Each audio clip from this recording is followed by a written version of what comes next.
هفت گروه در زیر عرشی کردگار، روزی محشر جای بگیرند و قرار. خلقان در سختی و رنج و عذاب، مردمان باشند در احوال خراب.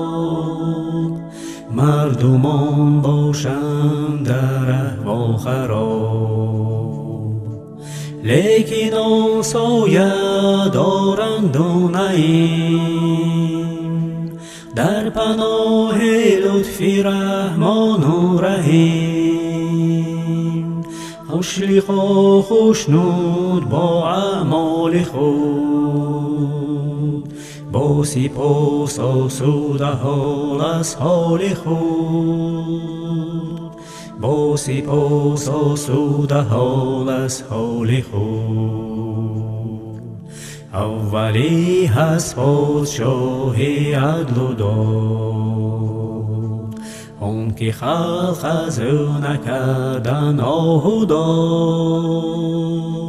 عدل کرده در جهان بر مردمان، کس نبود از دستی او سوی فغان. دومی باشد جوانی حق شناس، آن که حق را در جوانی کرد سپاس.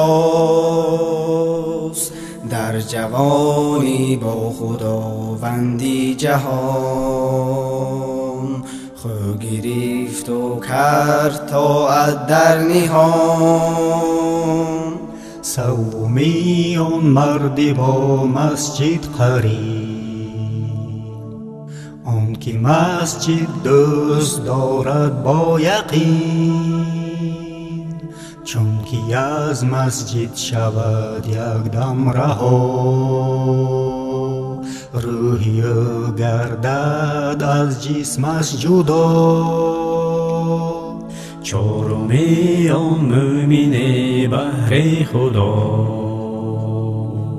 مومن را دوست گیرد از وفا.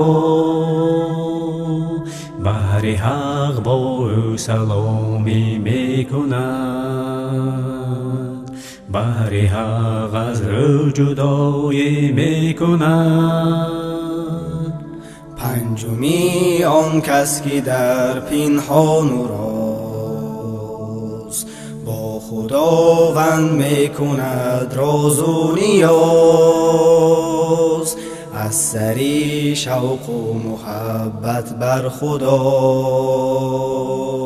قطره ای اشک بریزد در قفا.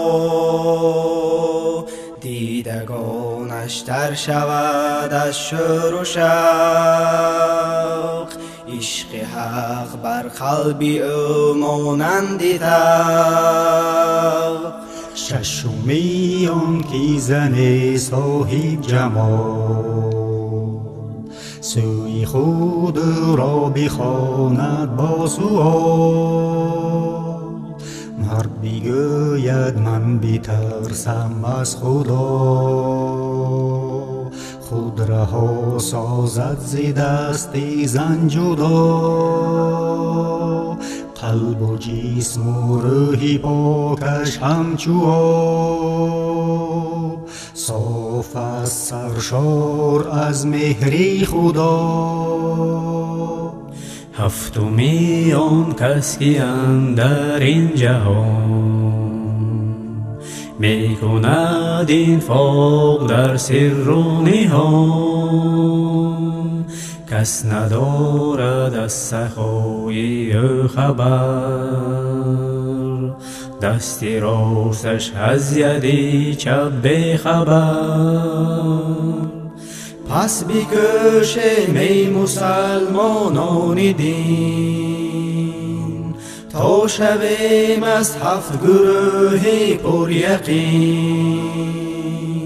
روز و شب کشیم اندر این خیام، تا به دست آید چنین جای و مقام، تا به دست آید چنین جای و مقام.